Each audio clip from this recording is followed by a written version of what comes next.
الحمدللہ نحمده ونستعینه ونستغفره ونؤمن به ونتوکل علیہ ونعوذ باللہ من شرور انفسنا ومن سیئات اعمالنا من يهده اللہ فلا مضل له ومن يضلله فلا هادی له ونشهد ان لا الہ الا اللہ وحدہ لا شریک له ونشهد ان سیدنا محمدا عبدہ ورسولہ ارسلہ بالہدی ودین الحق لیظہرہ علی الدین کلہ وکفی باللہ شہیدا فصلی اللہ علیہ وسلم تسلیما کثیرا کثیرا اما بعد فاعوذ باللہ من الشیطان الرجیم بسم اللہ الرحمن الرحیم یریدون لیطفئوا نور اللہ بافواہہم واللہ متم نورہ ولو کرہ الکافرون۔ محترم بزرگوں، دوستو، عزیزوں اور بھائیوں، آپ کو معلوم ہے کہ ہم یہاں آج کل اس دنیا کو درپیش جو حالات ہیں انہیں دین کی روشنی میں اسٹڈی کرنے کی کوشش کر رہے ہیں اور اپنے لیے لائحہ عمل بھی تلاش کرنا چاہ رہے ہیں۔ نبی اکرم صلی اللہ علیہ وسلم کی تشریف آوری 6 صدی عیسوی میں ہوئی اور آپ پر وحی کا آغاز 610 عیسوی میں یعنی 7ویں صدی عیسوی میں ہوا۔ نبی اکرم صلی اللہ علیہ وسلم نے صرف 21 سالوں میں اپنی دعوت کو اپنی منطقی انتہا تک پہنچا کر عرب کی سرزمین پر اللہ کے دین کو غالب کر دیا۔ مکہ مکرمہ سن 8 ہجری میں فتح ہو گیا اور اس کے بعد پھر بین الاقوامی دور شروع ہوا اور نبی اکرم صلی اللہ علیہ وسلم نے رومن امپائر کے ساتھ بھی لڑائی لی اور پھر خلافت راشدہ کے دوران پورا ایران، پورا عراق، پورا مصر، یہ سب کے سب جو تھے یہ اسلامی حکومت کے زیر نگیں آ گئے۔ اس کے بعد پھر آہستہ آہستہ زوال شروع ہوا۔ پہلے تو زوال جو تھا وہ نظریاتی تھا کہ اسلام نے جو اعلیٰ اقدار معاشرے میں متعارف کروائی تھیں وہ آہستہ آہستہ فیڈ بیک ہوتی چلی گئی اور جو بادشاہت کے آثار تھے وہ ہمارے حکومت کے ایوانوں میں ظاہر ہونے شروع ہوئے، لیکن عوامی سطح پر عدل و انصاف کا نظام قائم رہا، زکوٰۃ کا، ویلفیئر کا نظام قائم رہا اور پھر آہستہ آہستہ کرتے کرتے سن 1924 میں نام کی خلافت بھی ختم ہو گئی۔ پہلے تو اصل جو اعلیٰ اقدار والی خلافت تھی وہ برابری جو حضرت عمر رضی اللہ تعالیٰ عنہ نے متعارف کروائی تھی اور وہ آزادی رائے کے جو ان کے دور میں ہمیں نظر آتی ہے وہ ختم ہوئی، لیکن رفتہ رفتہ پھر باقی جو اسلام کی اقدار تھیں وہ بھی ایک ایک کر کے پہلے بیک گراؤنڈ میں گئیں اور پھر اسلام جو ہے وہ مغلوبیت کی طرف بڑھتا ہوا نظر آیا۔ سن 1924 میں وہ نام کا جو ادارہ تھا وہ بھی ختم ہو گیا۔ اس سے پہلے تقریباً تمام اسلامی ممالک کولونیل رول کے تحت آ گئے، یعنی یورپی اقوام نے یلغار کی مشرق پر اور مغرب پر، یعنی ان کا تو سارا مشرق ہی ہے، یعنی ہمارے مرکز سے مغرب کی طرف یہ مصر اور لیبیا اور سارے یہ اسلامی ممالک ہیں، لیکن یورپ کے اعتبار سے یہ سب کا سب ایسٹ تھا۔ کچھ ان کے نیچے پڑتا ہے جنوب کی طرف، لیکن بنیادی طور پر یہ ایسٹ ہی کہلاتا ہے۔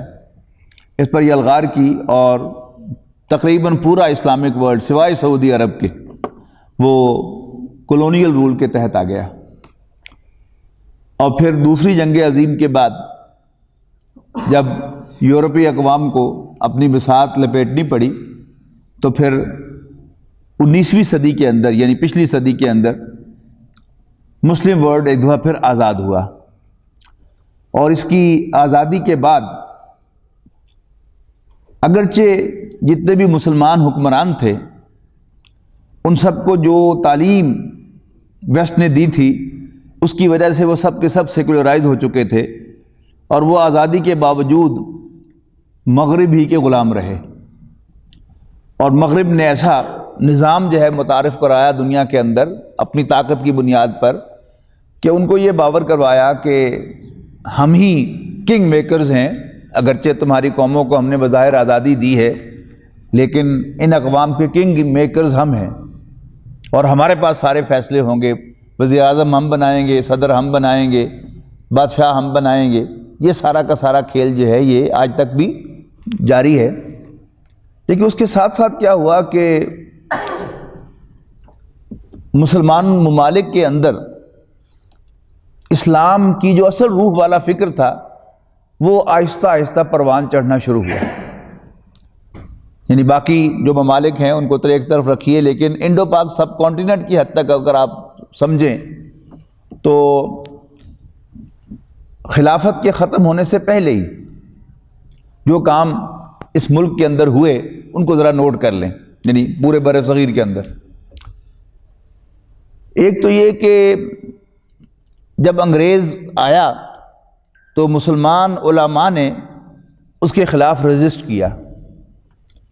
اور یہاں پر آزادی کی تحریک چلی جس کو انگریز نے غدر کا نام دیا، بغاوت کا نام دیا، لیکن مسلمان اسے جنگ آزادی کہتے ہیں۔ اس کے کئی فیز آئے، ریشمی رومالوں کی تحریک چلی کہ عام طور پر علماء جو ہیں اپنے کندھے پر جو ایک رومال رکھتے ہیں اس کے اوپر جو ہے وہ پیغام لکھا ہوا ہوتا تھا، اور وہ پیغام جو ہے وہ آگے جاتا تھا، اور یہ تحریک چلی، لیکن یہ تحریک بھی لیک ہو گئی، اور اس کے نتیجے میں ہمارے بڑے بڑے علماء جو ہے وہ گرفتار ہو گئے۔ انہی میں حضرت شیخ الہند مولانا محمود حسن رحمۃ اللہ علیہ جو دارالعلوم دیوبند کے صدر مدرس تھے،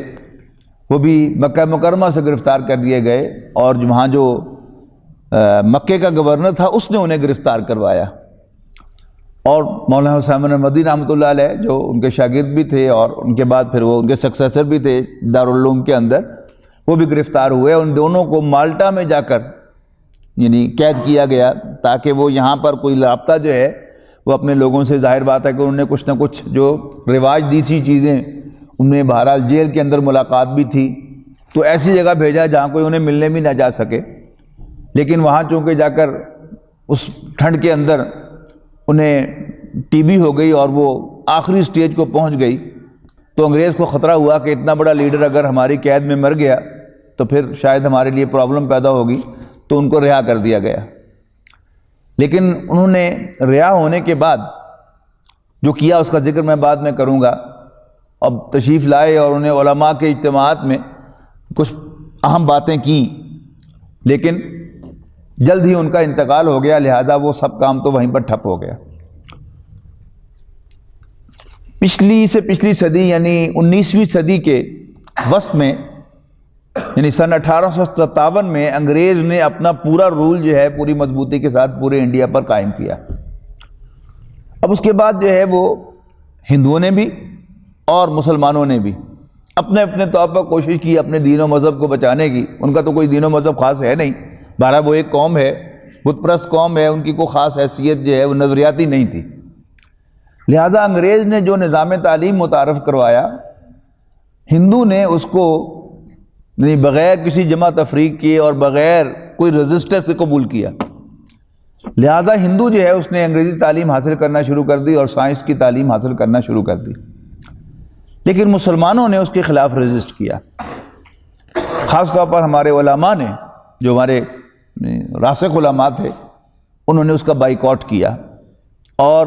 انگریزی تعلیم کا بائیکاٹ کیا، انگریزی کیلنڈر کا بائیکاٹ کیا، انگریزی تہذیب کا بائیکاٹ کیا، ہر چیز کا بائیکاٹ کیا۔ کہ انگریز نے میز کرسی متعارف کروائی تو انہوں نے کہا کہ میز کرسی پر نہیں بیٹھیں گے۔ اس نے چمچ اور کانٹا انٹروڈیوس کرایا کہ نہیں، ہم چمچ اور کانٹے کے ساتھ نہیں کھائیں گے۔ انہوں نے یہ عیسوی کیلنڈر رائج کیا۔ تو ایسے بھی واقعات ہیں کہ کسی عالم کو کوئی وظیفہ مغل حکومت کی طرف سے ملتا تھا تو انگریز نے وہ وظیفہ جاری رکھا، لیکن اب جب ڈاکیہ لے کر گیا وہ منی آرڈر، تو انہوں نے وصول کر کے کہا یہ دستخط کر دیں، تو انہوں نے دستخط کیے، انہوں نے کہا یہ تاریخ ڈال دیں، تو اس نے اسلامی کیلنڈر کی تاریخ ڈالی اس عالم نے، تو ڈاکیے نے کہا کہ نہیں آپ تو انگریزی کیلنڈر کی تاریخ آپ کو لکھنی پڑے گی، تو انہوں نے وہ پیسے واپس کر دیے کہ لے جاؤ مجھے یہ نہیں چاہیے۔ یعنی مکمل بائیکاٹ جو ہے انہوں نے اس اعتبار سے کیا، تعلیم کا بائیکاٹ، تہذیب کا بائیکاٹ، ان کے اٹھنے بیٹھنے کا بائیکاٹ، ان کے کیلنڈر کا بائیکاٹ، یعنی ہر چیز کا بائیکاٹ کیا۔ لیکن عام جو ہمارے لوگ تھے، عوام الناس، ان کے اندر بہرحال ایک بے چینی جو تھی اس اعتبار سے تھی، اس لیے کہ وہ دنیا میں عام جو زندگی تھی وہ بسر کرتے تھے، اور ان کا عام جو لین دین تھا وہ ہندوؤں کے ساتھ تھا، اور ہندو ذہنیت کا بھی بہرحال ان کو اندازہ تھا، اور ان کو یہ بھی اندازہ ہو رہا تھا کہ اب اگر ہندو جو ہے وہ تعلیم میں آگے بڑھ رہا ہے تو اگلے کچھ سالوں کے بعد سب کے سب جو سرکاری عہدے ہیں اور سرکاری ملازمتیں ہیں وہ انہی کو ملیں گی، اور ہم جو ہیں وہ بالکل بے روزگار ہو جائیں گے۔ اس بے چینی کو مسلمانوں میں سے سر سید احمد خان نے سب سے پہلے بھانپا، اور انہوں نے کہا کہ نہیں، ہمیں انگریزی تعلیم کا بائیکاٹ نہیں کرنا چاہیے، ورنہ ہم صرف جو ہیں وہ چپڑاسی اور مزدور بننے کے قابل رہ جائیں گے، ہمیں کوئی بھی باعزت جاب جو ہے وہ نہیں ملے گی، ہندوستان کے اندر ملازمت نہیں ملے گی۔ لہٰذا انہوں نے ایک تحریک چلا کر مسلمانوں کو انگریزی تعلیم پڑھنے کے لیے اور سائنس کی تعلیم پڑھنے کے لیے آمادہ کیا۔ سر سید احمد خان ایک بڑے مخلص مسلمان تھے، دونوں اعتبارات سے مخلص تھے۔ ایک تو بہرحال آپ ان سے اختلاف کر سکتے ہیں کہ ان کا خیال درست نہیں تھا کہ ہماری جو نظریات تھے ہمارے وہ کس طرح، یعنی اس سیکولر تعلیم کی وجہ سے سیکولر ہو گئے سب کے سب ہمارے ذہن، آپ اس سے اختلاف کر سکتے ہیں، لیکن بہرحال ان کا خلوص و اخلاص کہ انہوں نے جو بات بھی سوچی مسلمانوں کے لیے سوچی۔ یہ کیا تھا؟ ان کا مسلم قوم کے ساتھ ایک اخلاص تھا۔ دوسرا ان کا جو دین کا اخلاص ہے، رسول اللہ صلی اللہ علیہ وسلم کے اخلاص ہے، وہ عام طور پر ہائی لائٹ نہیں کیا جاتا، وہ بھی میں آپ کو بتانا چاہتا ہوں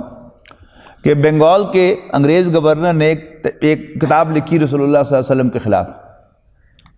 تو سر سید اس وقت برطانیہ میں تھے، تو انہوں نے اس کتاب کا جواب لکھا، جوابی کتاب لکھی، اور اس کا مسودہ اپنے ایک دوست کو ہندوستان پوسٹ کیا انہوں نے کہ اس کو چھپانے کے لیے رقم کا بندوبست کر کے اس کو چھپواؤ، اور اگر کہیں بندوبست نہ ہو تو پھر اپنے مکان کا مختار نامہ بھی اس کے نام بھیج دیا کہ میرا یہ مکان فروخت کر کے اس کتاب کو ہر صورت میں شائع کرو۔ یعنی رسول اللہ صلی اللہ علیہ وسلم کے ساتھ جو ان کا ذاتی عشق و محبت تھا، یہ اس کا تقاضا تھا کہ وہ اپنی جائیداد جو ہے وہ بیچ کر بھی اس کتاب کو چھپوانے کے لیے پوری طرح آمادہ تھے۔ لیکن بہرحال غلطیاں انسان سے ہوتی ہیں، آپ اس سے بھی اختلاف کر سکتے ہیں کہ انگریزی تعلیم حاصل نہیں کرنی چاہیے تھی، لیکن دوسری طرف کیا ہوا کہ وہ خود قرآن مجید کے مفسر بن بیٹھے، جبکہ دین کی بنیادی تعلیم ان کی ایک خاص حد تک نہیں تھی، لہٰذا انہوں نے انگریزی تعلیم کے زیر اثر قرآن مجید کی تفسیر لکھی، اور ہر وہ چیز کے جو اس وقت کا جو معیار تھا انگریزی تعلیم کا یا سائنس کا، اس میں فٹ نہیں بیٹھتی تھی، اس کا ڈائریکٹلی یا انڈائریکٹلی انکار کر دیا۔ تو سر سید احمد خان نے فرشتوں کا انکار کیا، جنات کا انکار کیا، اور بہت سی چیزوں کا انکار کیا، تمام معجزات کا انکار کیا جن کا قرآن مجید میں ذکر ہے، ان کی تعویل کر دی۔ مثلا جنات کے بارے میں کہا کہ جنات کوئی علیحدہ مخلوق نہیں ہے، یہ انسانوں ہی میں سے جو بہت زیادہ گرم مزاج قسم کے لوگ ہوتے ہیں انہیں جن کہہ دیا گیا ہے کہ وہ آگ سے پیدا کیے گئے ہیں، محاورہ ہے بس، یہ اس کی حقیقت کوئی نہیں۔ اور پھر قرآن مجید میں جن پیغمبروں کے جن معجزات کا ذکر ہے ان سب کا ون وے اور دا ادر انکار کر دیا، ان کی کوئی نہ کوئی سائنٹیفک توجیہ کر دی۔ مثلا حضرت موسیٰ علیہ السلام بنی اسرائیل کو لے کر نکلے، اور پیچھے فرعون اور آل فرعون پورے لاؤ لشکر کے ساتھ اس کے پیچھے آئے، ان کے پیچھے آئے، سامنے سمندر آ گیا، تو حضرت موسیٰ علیہ السلام نے اللہ تعالیٰ کے حکم سے اپنے عصا کے ساتھ اس سمندر کو ضرب لگائی، اور سمندر دو حصوں میں پھٹ گیا، قرآن مجید میں بہت واضح کہا ہے، اور خشک راستہ بن گیا بیچ میں سے، تو حضرت موسیٰ علیہ السلام بنی اسرائیل کو لے کر اس خشک راستے میں سے گزر کے پار کر گئے۔ اب پیچھے سے آل فرعون آئے، فرعون اور آل فرعون اور ان کی ساری فوج آئی، تو انہوں نے بھی دیکھا خشک راستہ ہے، وہ بھی اندر داخل ہو گئے۔ تو ایک طرف سے فرعون اور آل فرعون داخل ہو رہے تھے اور دوسرے کنارے سے موسیٰ علیہ السلام اور بنی اسرائیل نکل رہے تھے۔ جب سارے بنی اسرائیل نکل گئے اور پورا فرعون اور آل فرعون بمِ لشکر بیچ سمندر کے آ گیا، تو اللہ تعالیٰ نے پھر پانی کو حکم دیا کہ چل پڑو۔ تو فرعون کو غوطے آئے اور اس نے حضرت موسیٰ علیہ السلام پر ایمان لانے کا بھی وعدہ دعویٰ کیا، جس کو ریجیکٹ کر دیا۔ قرآن مجید میں اس کا ارشاد ہے اللہ تعالیٰ کا کہ اللہ تعالیٰ نے کہا کہ نو، اب نہیں، ٹو لیٹ، جبکہ پہلے تم انکار کرتے رہے ہو۔ اس پر سر سید احمد خان نے یہ توجہ پیش کی کہ اصل میں مد و جزر کا معاملہ تھا۔ ہوتا نا، آپ نے سنا ہوگا کہ جب یہ 14ویں کی رات ہوتی ہے تو سمندر جوبن پر ہوتا ہے، اور پھر اس کے بعد جو ہے وہ پھر دوبارہ ریسیڈ کر جاتا ہے، نیچے چلا جاتا ہے۔ اتنا ہی ہوتا ہے نا، ایسا تو نہیں ہوتا کہ خشک راستہ بیچ میں بن جائے اور بالکل نیچے سے زمین نظر آنی شروع ہو جائے۔ بلکہ وہ لطیفے کی بات ہے کہ لاہور میں 2 بھائی ذرا بحث کر رہے تھے، ان میں سے ایک جو ہے وہ پرویز صاحب کا ذرا معتقد تھا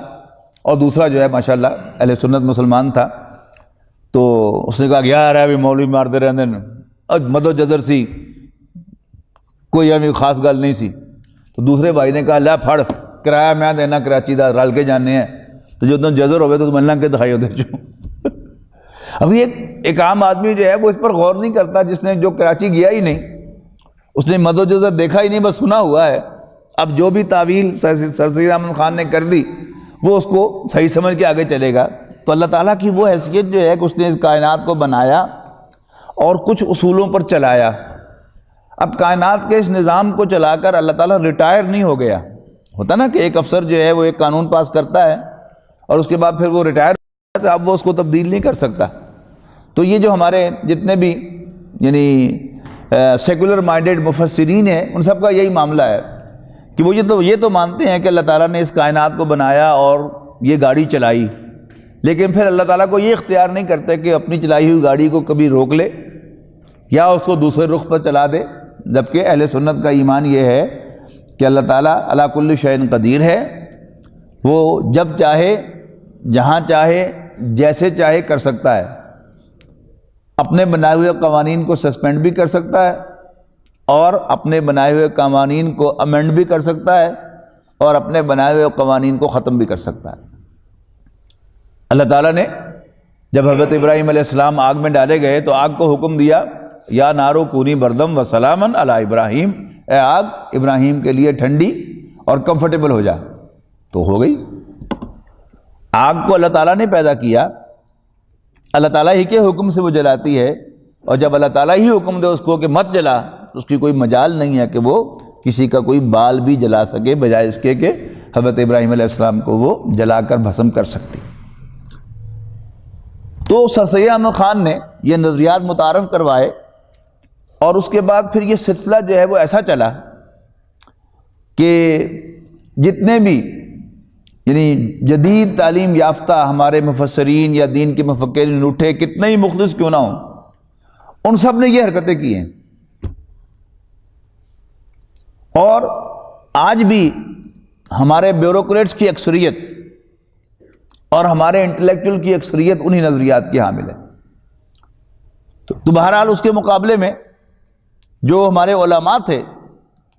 انہوں نے عافیت کا راستہ اختیار کیا، اس لحاظ سے بظاہر عافیت کا راستہ، لیکن حقیقت میں ان کا منہ بڑا گہرا تھا کہ وہ جو عام شہراتی زندگی تھی اس سے ہٹ کر وہ کونوں خطروں میں چلے گئے، اپنے مدارس کے اندر بیٹھ گئے، اور وہاں قال اللہ قال الرسول، یا آپ نے کئی دفعہ سنا ہوگا محراب و منبر سے، قال اللہ کے معنی اللہ نے فرمایا، قال الرسول کے معنی رسول اللہ صلی اللہ علیہ وسلم نے فرمایا۔ یعنی انہوں نے مدارس میں بیٹھ کر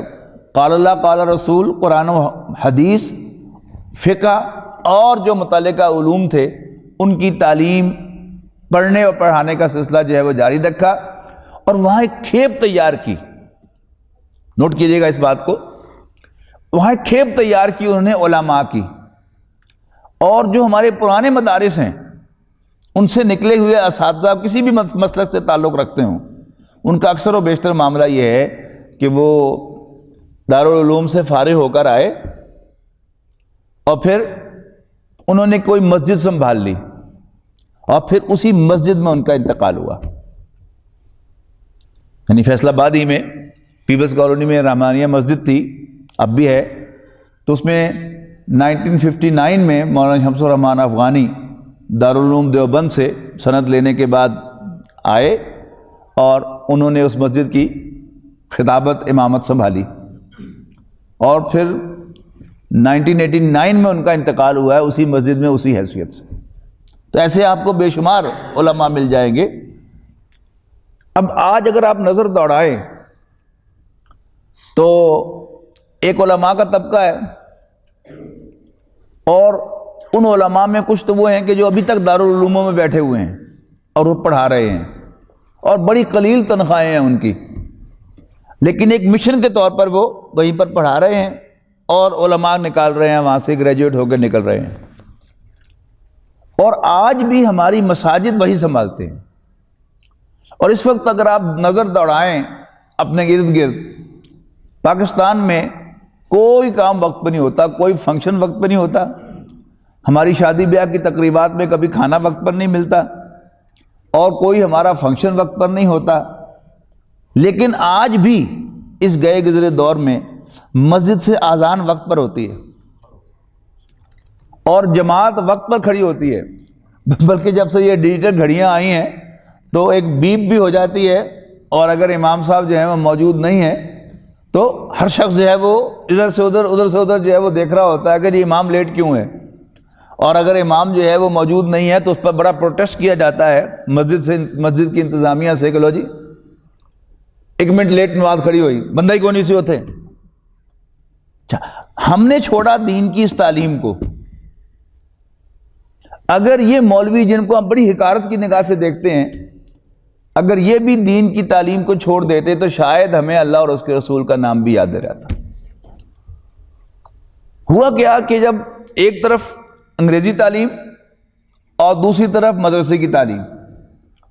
اب کوئی کھاتا پیتا آدمی کہ جو بچوں کی تعلیم افورڈ کر سکتا ہے اور اس کے 4 بیٹے ہیں، تو اس میں سے جو بالکل صحیح سلامت تھے اس کو تو انہوں نے انگریزی تعلیم دلائی، سائنس پڑھائی، ہیومینٹیز پڑھائی، کوئی ڈاکٹر بن گیا، کوئی انجینئر بن گیا، کوئی چارٹرڈ اکاؤنٹنٹ ہو گیا، کوئی بیوروکریٹ ہو گیا۔ ایک جو نابینا تھا یا ذہنی اعتبار سے ذرا کمزور تھا اس کو اسی مدرسے میں داخل کرا دیا۔ یہ تھی جو ہمارے پاس جو ہم نے دین کو دیا، یعنی 4 بیٹوں میں سے 5 بیٹوں میں سے ہم نے دین کے لیے کیا دیا؟ بیکار۔ لیکن اس بیکار نے بھی الحمدللہ جو دین کی خدمت کی ہے وہ بہت ویلیویبل ہے۔ اگر وہ بھی چھوڑ دیتا، اسکول میں آ جاتا، تو شاید ہماری مسجدیں بے آباد ہو جاتی۔ کرنے کا کام کیا ہے کہ ہم اپنے بہترین اولاد جو ہیں وہ دین کی تعلیم کے لیے لگائیں، اور خود ہم ممبر و محراب کو سنبھالیں۔ جیسے اللہ تعالیٰ نے مجھے توفیق دی کہ میں نے دنیاوی تعلیم حاصل کر کے ڈینٹسٹری کی ڈگری لے کر ساتھ ساتھ جو ہے یہ کام بھی کیا ہے، تو اس کا فائدہ کیا ہے کہ آپ کو کوئی دین کی باتیں جو ہیں وہ میری وجہ سے سمجھ میں آتی ہیں کہ میں نے کچھ دین کا علم بھی حاصل کر لیا اور دنیا کا علم بھی حاصل کر لیا۔ اب دنیا کا علم جو ہے اس کی اپنی ایک ٹرمینالوجی ہے، اس کا اپنا ایک سسٹم ہے۔ یعنی ہمیں پہلی جماعت سے بورڈ پر پڑھایا گیا، بلیک بورڈ پر، پھر اب وہ وائٹ بورڈ بن گیا، اب اس سے بھی آگے چل کر جو ہے وہ ملٹی میڈیا کا دور آ گیا۔ لیکن مدارس کے اندر بورڈ کا کوئی تصور اب آ گیا ہو تو میں نہیں کہتا کچھ، لیکن ماضی قریب تک مدارس میں بورڈ کا کوئی تصور نہیں تھا۔ استاد جو ہے وہ آ کر بیٹھتا ہے سامنے اور وہ بغیر بورڈ کے پڑھاتا ہے، اور طلبہ جو ہے اس سے پڑھتے ہیں، سمجھتے ہیں۔ اور یہ نہ سمجھیے گا کہ شاید دین کے طلبہ جو ہیں ان کو آتا جاتا کچھ نہیں ہے،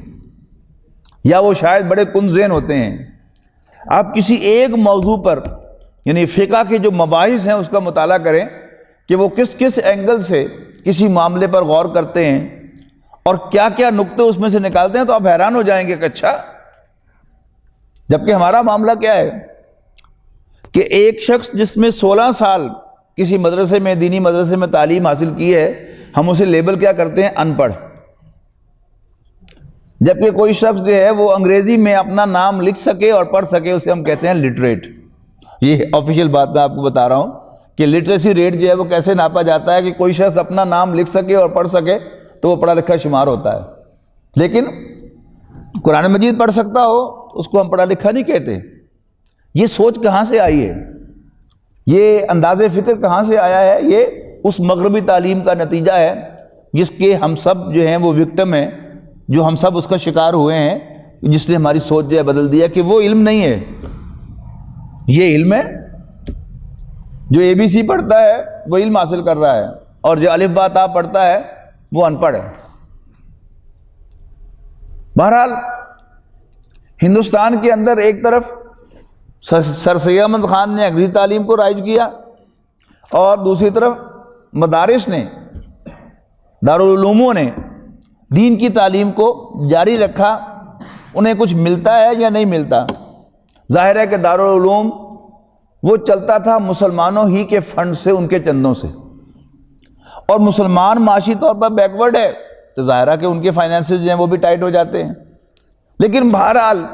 ان تمام تر مشکلات کے باوجود علماء کی ایک کھیپ تیار ہوئی۔ لیکن اللہ تعالیٰ کو خاص بندوبست یہ تھا کہ وہ لوگ کہ جو انگریزی تعلیم میں سے گزرے، ان میں ان جنرل وہ ساری کی ساری خرابیاں جو ہیں وہ آئیں نظریاتی طور پر، لیکن اسی میں سے اللہ تعالیٰ نے کچھ لوگ ایسے پیدا کیے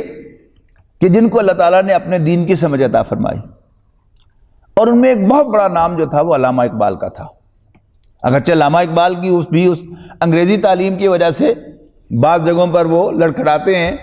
اور بعض جگہوں پر وہ تھوڑی سی ادھر کی بات جو ہے وہ کر جاتے ہیں، لیکن بحیثیت مجموعی علامہ اقبال پر اللہ تعالیٰ کا بڑا خصوصی احسان تھا کہ انہوں نے اشعار کے ذریعے سے قوم کو جگایا۔ یعنی ذہن میں رکھیے گا کہ علامہ اقبال کے دور میں ان کا انتقال 1938 میں ہوا، تک کولونیل رول میں وہ پیدا ہوئے اور کولونیل رول میں ان کا انتقال ہوا۔ لیکن علامہ اقبال کے اشعار میں شاعری جو غلامی ہے، ان کی شاعری میں اس سے بے حد نفرت کا اظہار ہے۔ ان کی ایک نظم ہے، ایک قبر کی فریاد، یا اس طرح کا کوئی موضوع ہے کہ کوئی مردہ کسی قبر میں ڈالا گیا اور قبر کو بے حد تکلیف ہوئی اس کی، اور پتہ کیا چلا کہ وہ تکلیف اس بات کی تھی کہ اس میں ایک غلام دفن ہو گیا۔ یعنی آزادی کے لیے ابھارنے کے کئی انداز ہوتے ہیں نا، تو ان میں سے یعنی یہ بھی ایک ان کا انداز تھا۔ پھر انہوں نے، کیونکہ وہ بہرحال جدید تعلیم یافتہ ایک شخص تھے جنہوں نے انگریزی تعلیم حاصل کی تھی، کالج میں پڑھنے والا، یونیورسٹی میں پڑھنے والا ایک مسلمان نوجوان اپنے دل میں کیا کیا تحفظات محسوس کرتا ہے اسلام کے بارے میں، اس کو انہوں نے اپنی شکوہ نامی نظم کے اندر پروجیکٹ کیا اور وہ ان کے سپوکس مین بنے۔ اس پر بڑا طوفان آیا، یعنی ایک مسلمان ہو اور وہ اللہ تعالیٰ سے شکایت کر رہا ہو اتنے کھلے انداز میں، کفر کے فتوے لگ گئے۔ اس کے بعد علامہ اقبال نے جواب شکوہ نامی نظم جو ہے وہ لکھی، کہی، اور اس میں اللہ تعالیٰ کی طرف سے جواب دیا، یعنی جو پوائنٹ اٹھائے تھے علامہ اقبال نے شکوہ میں، ان سب کا یعنی شعر بائی شعر جواب دیا۔ تو پھر دوبارہ جو ہے وہ مسلمانوں کے ایک محبوب لیڈر بن گئے۔ اس کے بعد علامہ اقبال نے اپنی شاعری کے ذریعے سے مسلمانوں کے جذبہ حریت کو اور اسلام کے عادلانہ نظام کو قائم کرنے کے لیے اور اسلام کے دوبارہ غلبے کے لیے ابھارا۔ اس میں شاید پوری دنیا میں علامہ اقبال کا ثانی نہیں ہے، یعنی کوئی ایک نظم نہیں ان کی، یعنی لمبی لمبی نظمیں جو ہیں ان کی اسی موضوع پر۔ مثلا طلوع اسلام ان کی ایک نظم ہے، اتر کے صحرا سے اس کا پہلا شعر ہے، اتر کے صحرا سے جس نے روما کی سلطنت کو الٹ دیا تھا، سنا ہے یہ قدسیوں سے میں نے وہ شعر، پھر ہوشیار ہوگا۔ سمجھے نا؟ اور پھر سبق پھر پڑھ صداقت کا، عدالت کا، شجاعت کا، لیا جائے گا تجھ سے کام دنیا کی امامت کا۔ اپنی خودی پہچان او غافل افغان، یہ کیا ہے؟ ابھارنے کا انداز ہے۔ اور ایسی امید افزا شاعری کی ہے انہوں نے کہ جس میں واقعتاً جو ہے وہ اس پسے ہوئے دور میں ذہن میں رکھیے گا سن 38 میں تو ان کا انتقال ہو گیا. یعنی پوری امت مسلمہ جب ویسٹ کی غلام ہے، اس وقت کوئی شخص جو ہے وہ کہہ رہا ہے کہ اسلام کے غلبے کا دور آنے والا ہے، اس لیے کہ رسول اللہ صلی اللہ علیہ وسلم کی واضح احادیث میں اس کی خبریں موجود تھیں. میر عرب کو آئی ٹھنڈی ہوا جہاں سے، یعنی غزوہ ہند کا ذکر ہے احادیث کے اندر، اور اس کا ذکر جو آپ کو حدیث میں نے سنائی تھی کہ نبی اکرم صلی اللہ علیہ وسلم نے فرمایا کہ خراسان سے جھنڈے چلیں گے اور ان کو کوئی سرنگو نہیں کر سکے گا یہاں تک کہ وہ فلسطین میں جا کر نصب ہو جائیں گے. اب ان حدیث کی بنیاد پر میر عرب کو آئی ٹھنڈی ہوا جہاں سے، میرا وطن وہی ہے، میرا وطن وہی ہے. اور پھر ان کے جو 4 اشعار ہیں وہ تو کمال کے ہیں کہ آسماں ہوگا سحر کے نور سے آئینہ پوش، اور ظلمت رات کی سیماب پا ہو جائے گی. سیماب کہتے ہیں روشنی کو. آسماں ہوگا سحر کے نور سے آئینہ پوش، اور ظلمت رات کی سیماب پا ہو جائے گی. پھر دلوں کو یاد آ جائے گا پیغام سجود، پھر جبھی خاک حرم سے آشنا ہو جائے گی. آنکھ جو کچھ دیکھتی ہے لب پہ آ سکتا نہیں. یعنی آنکھ سے مراد کیا ہے؟ یعنی میری جو ویژن ہے اس میں جو کچھ دیکھ رہا ہوں وہ میں زبان سے بیان نہیں کر سکتا. محو حیرت ہوں کہ دنیا کیا سے کیا ہو جائے گی. شب گریزہ ہوگی آخر جلوہ خورشید سے، یہ چمن معمور ہوگا نغمہ توحید سے. اب ایک شخص جو ہے وہ اتنے کانفیڈنس کے ساتھ جو ہے یہ بات جو ہے وہ کہتا ہے، بہرحال اس کا کچھ نتائج جو ہے اس کے نکلے. تو ہندوستان میں ایک شخص ابوالکلام آزاد کے نام سے جو معروف ہوا، ایک بہت بڑے یعنی ایک صحافیانہ قسم کا انداز تھا، وہ دارالعلوم کا پڑھا ہوا نہیں تھا. مولانا شبلی نعمانی کے ساتھ ان کا کچھ رشتہ داری بھی تھی، اور ان سے انہوں نے 12 دین کا علوم حاصل کیے تھے. باقاعدہ کسی دارالعلوم سے وہ نہیں پڑھے تھے. اور شبلی بھی دونوں طرف کے آدمی تھے کہ بہرحال ان کا دین کا علم بھی تھا اور ان کا دنیا کا علم بھی تھا. انگریزی بھی بہرحال وہ مہارت کے ساتھ بول سکتے تھے، تو ان سے ان کی نسبت تھی. انہوں نے تحریر کے ذریعے سے مسلمانوں کے اس جذبے کو ابھارا اور غلبہ اسلام، اور اس کے لیے اصطلاح انہوں نے استعمال کی تھی اس غلبہ اسلام کے لیے انہوں نے تحریر کے ذریعے سے انہوں نے ایک پرچہ نکالا جس کا نام تھا الہلال، اور اس میں مسلمانوں کو ابھارا کہ تمہیں اٹھنا چاہیے اور دوبارہ اسلام کے غلبے کے لیے جدوجہد کرنی چاہیے. اس پر پابندی لگائی تو پھر ایک اور پرچہ نکالا البلاغ کے نام سے، اور مسلمانوں کو جگانے کی کوشش کی. ادھر حضرت شیخ الہند رحمۃ اللہ علیہ جب مالٹا کی اسیری سے واپس آئے اور انہوں نے ابوالکلام کی وہ ساری کاوش دیکھی، تو جمعیت علماء ہند کے اس کے چونکہ وہ صدر تھے، اس کے سالانہ اجلاس میں انہوں نے تجویز پیش کی کہ اب دور جو ہے وہ بدل گیا ہے، اور اب کوئی جو کالج سکول سے پڑھا ہوا شخص ہے، کالج یونیورسٹی سے پڑھا ہوا شخص ہے، اب وہی قیادت سنبھال سکتا ہے مسلمانوں کی، اور اس کی بات ہی ایفیکٹو ہوگی کسی دوسرے کے نہیں ہوگی. اور ساتھ ہی انہوں نے تجویز پیش کی کہ ابوالکلام کے ہاتھ پر امام الہند مان کر انہیں ان کے ہاتھ پر بیعت کی جائے اور اسلام کی جدوجہد کی جائے. تو اس پر بہر باقی علماء نے اعتراض کیا کہ اتنا اہم جو فیصلہ ہے اس کو ایبرپٹلی جو ہے وہ پیش نہیں کیا جا سکتا، لہٰذا پہلے اس کو ورکنگ کمیٹی میں لے کے جایا جائے، وہاں پر اس کے سارے پروز اینڈ کونس پر غور کیا جائے، اور پھر یہ چیز جو ہے یہ جنرل باڈی کے اجلاس میں آئے. اور پھر اگلے سال حضرت شیخ الہند کا انتقال ہو چکا تھا، لیکن جو تجویز آئی تو ایک عالم دین نے ان سے تقاضا کیا کہ تم امام الہند بننے کا خواب دیکھ رہے ہو تو ذرا یہ عربی تحریر تو پڑھ کے دکھاؤ. عربی تحریر جس میں زبر زیر پیش نہیں ہوتی. تو اس پر مولانا ابوالکلام آزاد جو ہے بددل ہو گئے، اور وہ چھوڑ کر مسلمانوں کی قیادت وہ جا کر کانگریس میں شامل ہو گئے، اور پھر اسی میں ان کا انتقال ہوا. اس کے بعد پھر ہندوستان کے اندر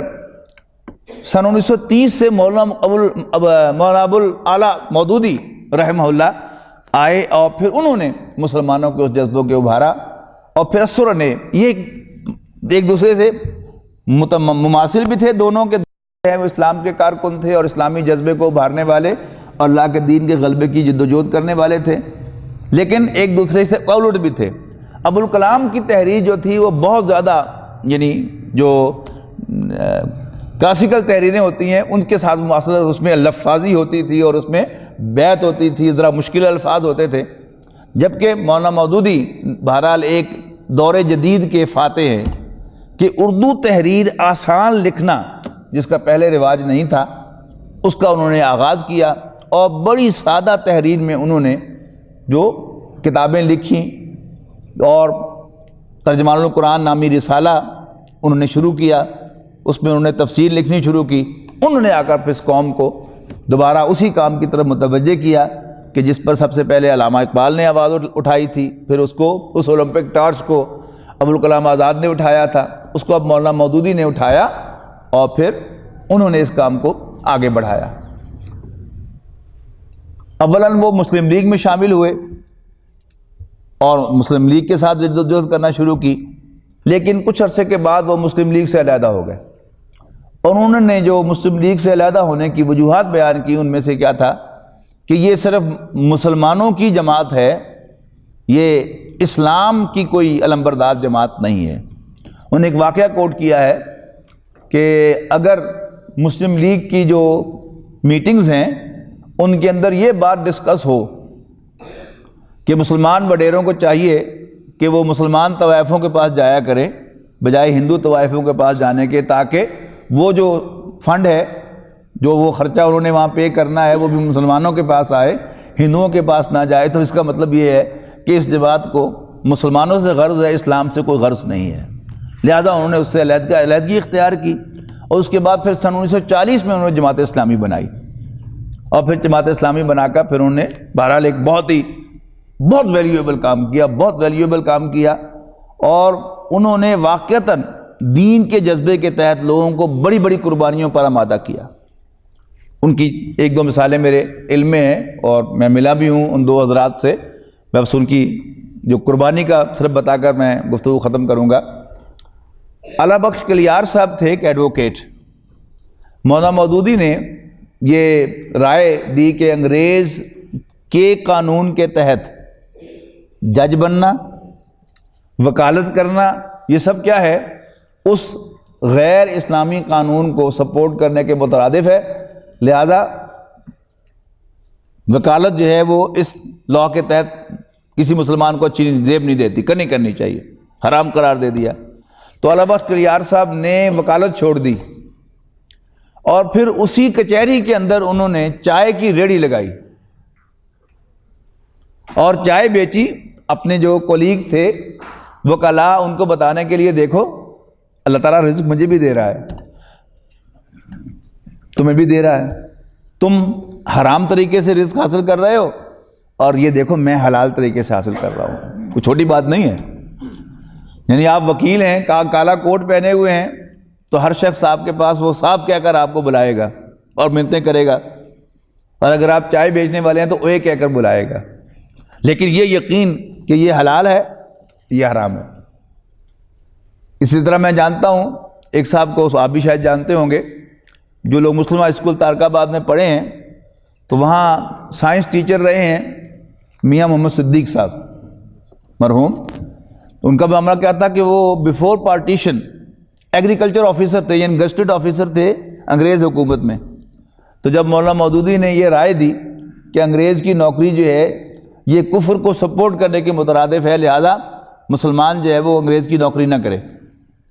تو اس وقت انہوں نے وہ گزٹڈ جاب چھوڑ دی، پھر انہوں نے گاؤں سے دودھ لا کر شہر میں بیچا ہے، اور پھر انہیں مسلم ہائی اسکول تارکاباد میں سائنس ٹیچر کی جاب مل گئی۔ تو پھر وہیں پر جب وہ اسکول نیشنلائز ہوا تو پھر وہ ریٹائر ہوئے، اور یعنی حلال کھا کر ان کا انتقال ہوا۔ تو ایسی قربانیاں جماعت اسلامی کے تحت لوگوں نے دی ہے کہ پاکستان جب بن گیا، اس کے بعد پھر ایک مولانا مودودی نے نیا تصور جو ہے وہ پیش کیا کہ اب چونکہ پہلے حالانکہ ان کا تصور یہ تھا کہ انگریز کی حکومت میں اگر کوئی شخص جو ہے وہ جج کے عہدے پر فائز ہے تو اسلامی حکومت میں وہ کسی عدالت کا عدلی بننے کے بھی قابل نہیں ہے، لیکن اس کے بعد انہوں نے ایک دم رائے دی کہ اب چونکہ جیسا تیسا بھی پاکستان ہے، بن گیا ہے اسلام کے نام پر، اس کو ایک قیادت کی ضرورت ہے، مسلمان قیادت کی۔ اور ظاہر بات ہے کہ جماعت اسلامی کے پاس وہ مسلمان قیادت بہرحال تھی، یعنی ارکان کی ایک اچھی خاصی تعداد تھی کہ جنہوں نے اس طرح کی قربانیاں دی ہوئی ہیں، تو انہوں نے اپنے آپ کو پیش کر دیا الیکشن میں۔ لیکن ظاہر بات ہے کہ لوگوں کا ذہن جو ہے وہ پوری طرح سے مسلمان تو ہوا نہ اس وقت تھا نہ اب ہے، لہذا بہت بری طرح سے ان کو شکست کا سامنا کرنا پڑا۔ جو پہلا الیکشن انہوں نے لڑا، انہوں نے بڑا آئیڈیل انداز سے لڑا کہ کوئی امیدواری جو ہے وہ حرام ہے، پارٹی ٹکٹ لعنت ہے،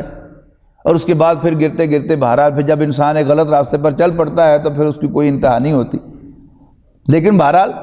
پاکستان اسلام کے نام پر قائم ہوا ہے، جہاں گفتگو میں نے پچھلی دفعہ ختم کی تھی، پھر وہیں پر ختم کر رہا ہوں